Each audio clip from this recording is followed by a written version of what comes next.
This is an interesting tactic from Barcelona. On Saturday, the Catalan club released a statement about Atletico Madrid and France striker Antoine Griezmann.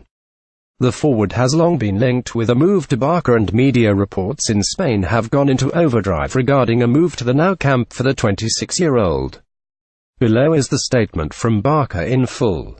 FC Barcelona strongly denies the information that has appeared over the course of the last few hours in different media regarding Atletico Madrid player Antoine Griezmann and an alleged deal with our club. FC Barcelona expresses its objections in the face of these events and reiterates its full respect for the institution of Atletico Madrid. This feels very similar to the situation with Virgil van Dijk between Liverpool and Southampton. Media speculation reached incredible levels back in June 2017 that VVD had agreed to sign for Liverpool, but the Anfield club then issued a public apology to Saints and ended the pursuit of Van Dijk.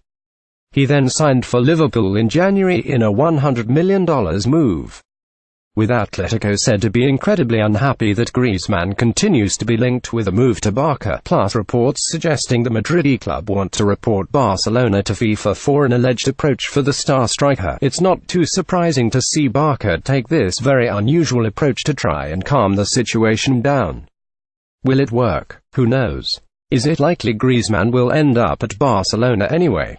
This statement suggests that the two clubs are in dialogue and Barcelona are trying to patch up the relationship to try and move for Griezmann in the summer. Call me cynical, but that's the way I see this.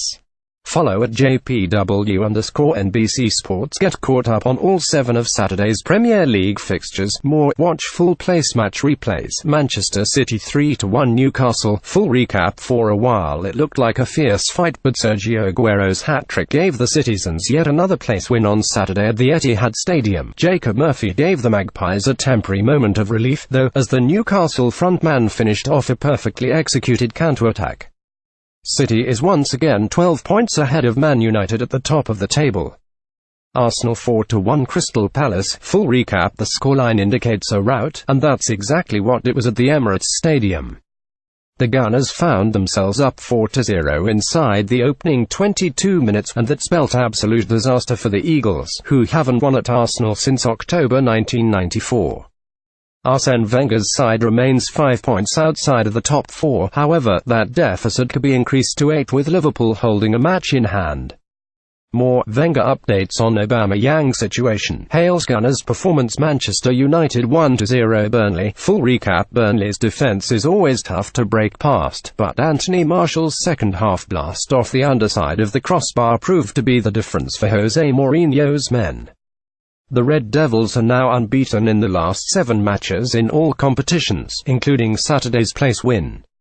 More Mourinho reacts to win. Talks Alexis Sanchez deal. Brighton. Willian's brilliance shone through on the day with a brilliant finish that came after one of the better combination plays you'll see. Meanwhile, an Eden Hazard brace in the opening 6 minutes set the tone for Chelsea on the road, while Victor Moses gave Antonio Conte's side a 4th in the game. West Ham United 1-1 Bournemouth. Full recap. West Ham's improvement under David Moyes has been noted, but they'll need more goals from Javier Chicharito Hernandez in order to sustain the success. The Mexican international scored his first goal for the home side in nearly 3 months at the London Stadium, which proved to be critical after Ryan Fraser's superb strike had given Bournemouth the lead nearly a minute prior. Lawrence Griffiths. Getty Images. Leicester City 2-0 Watford. Full recap. Jamie Vardy and Riyad Mahrez came up big on Saturday for the Foxes, who pulled themselves up to 7th place in the place. Leicester has now held 5 consecutive clean sheets as Claude Puel's club continues to find its best form in the second half of the season. Meanwhile, Watford's struggles just carry on, with the Hornets winless in 10 of their last 11 matches.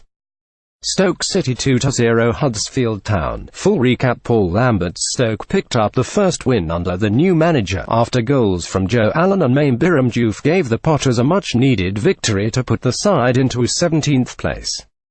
The loss for Huddersfield leaves the place newcomers just 3 points above the relegation zone. Everton 1-1 West Bromwich Albion. Full recap. The result did no favours to relegation side West Brom, however, the discussion of the match was undoubtedly James McCarthy's gruesome leg injury, which halted the match for over 7 minutes. Theo Walcott made an instant impact in his Toffees debut, setting up Oumar Niasse for the game's equaliser. West Brom had gone ahead with a J. Rodriguez finish after just 7 minutes after the attacker timed his run-in on goal perfectly. Follow at Madrid football. There's congestion at the top and bottom of the Bundesliga table, as RB Leipzig fell to Freiburg and Köln continued its long climb back from a horrible start to the season.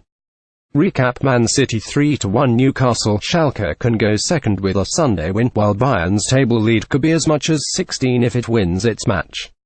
Freiburg 2-1 RB Leipzig. The hosts moved further clear of relegation danger and put the race for second place into severe congestion with a comeback win against third-place RB Leipzig.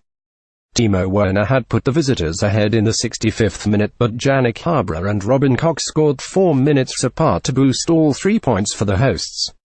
Freiburg is now 7 points clear of the relegation playoff spot, while RBL's 31 points makes it one of 6 teams within 1 point between 2nd and 7th. Mainz 3-2 Stuttgart. Yoshinori Muto scored on both sides of half-time as Mainz came back from 1-0 down and held on to move 4 points clear of 16th, while Stuttgart is ahead of the victors by a single goal of differential. Wolfsburg 1-3 Eintracht Frankfurt. American midfielder Timmy Chandler scored for the first time in 3 Bundesliga seasons, and Eintracht Frankfurt pulled into a tie for 5th place with a win at Wolfsburg. Sebastian Haller and Luka Jovic also scored for the visitors. It's not such a difficult thing whether it's my right or left, because I can also play with my left. Chandler joked after the win. Hamburg 0-2 Köln. Simon Terod scored his second and third goals in 2 matches for Köln, and the visitors continued the climb out of the Bundesliga basement with a third straight win. Elsewhere, Hertha Berlin 1-1 Borussia Dortmund. Friday, Borussia Mönchengladbach back 2-0 Augsburg. Hoffenheim 1-4 Bayer Leverkusen. Bayern Munich vs. Werder Bremen 9:30 am. ET Sunday. Schalke vs. Hannover 96 noon ET Sunday. Standings follow at Nicolas Mendler Agüero nets thrice bags second half. PK City table lead at 12 points. Newcastle 2 points clear of 18th. Sergio Agüero scored 3 times to continue his mastery of Newcastle United as Manchester City bounced back to post a 3-1 win at the Etihad Stadium on Saturday.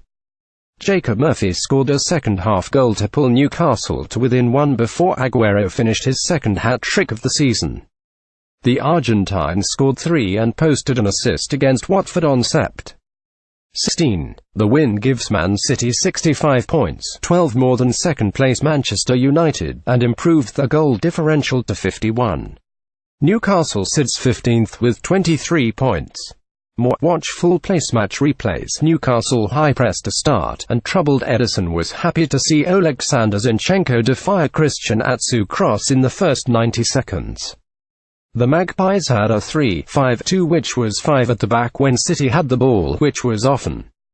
Leroy Sane seemed most poised to trigger a City goal, but it remained scoreless after a quarter hour.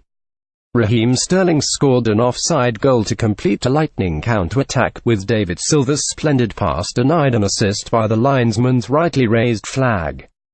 Silva was fouled on the edge of the 18, and Kevin De Bruyne presided over a dangerous free kick from the right only to rifle the ball over the goal. Newcastle backstop Karl Darlow made a save a moment before City went ahead, as Agüero just deflected, "We're talking hair not head," a De Bruyne cross home. Darlow made a fine save on De Bruyne in the 40th minute, and another just before the break as Newcastle limited the damage to 1-0. More latest Premier League standings. 10. Kevin De Bruyne has provided more assists in the Premier League this season than any other player. Delivery. Optajo at Optajo, January 20, 2018. More full lineups. Stats box score. City again had trouble coming through Newcastle's tight defense, and Isaac Hayden stopped a promising pass from Sane in the 61st minute. Paul Tierney awarded a penalty to City in the 62nd minute when Raheem Sterling dove under a Javier Manquillo challenge, and Agüero placed a perfect penalty pass to correctly guessing Darlow. Murphy then got his first goal for his club on the counter, chipping Ederson after a seeing-eye pass from Kieran Clark put the ex-Norwich man 1v1 with the goalkeeper. Darlow denied Sterling with an outstanding diving save after Sane's terrific cross was turned toward the Magpies' goal. Newcastle could have had it at 2-2 when Edson stopped Mo Diame's hard shot but spilled the ball back to the Magpies, only to save a Jose Perez's rebound work. De Bruyne and Aguero both missed curling far post efforts in bids to restore the two-goal cushion. Aguero completed his hat-trick thanks to a terrific Sane assist in the 83rd minute. Follow at Nicolas Mendler. West Brom forward Salomon Rondon had a fine match with a fearful moment in the Baggies' 1-1 draw at Everton on Saturday, days after trailblazing club legend Cyril Regis passed away at 59. He was the outstanding player on the pitch today and big Cyril Regis would have been proud of him out there today, Pardew said. It was a fitting tribute and a great performance from Salomon. The Venezuelan nearly scored a few times and deserved an assist too, but it was his fierce shot attempt that caused a double leg break for would-be shot blocker James McCarthy. The injured player was stretchered off and given oxygen during an extended pause in play. Toffees boss Sam Allardyce said it's a double fracture for McCarthy, blaming his players for the injury. It was our own fault and our own stupid play in that area. James recovered brilliantly to stop a goal but suffered because of it, he said. West Brom manager Alan Pardew was left to comfort tearful Rondon after the injury, and said the striker experienced the gruesome injury with multiple senses. From the BBC, I saw his reaction to McCarthy's injury. Straight away, he must have heard something. Sometimes it does really affect you, and it did take us a while to get him round and focused again. It took him a little while, but he got there in the end and almost won it for us. Our thoughts go with James and we wish a speedy recovery to him. Follow at Nicolas Mendler.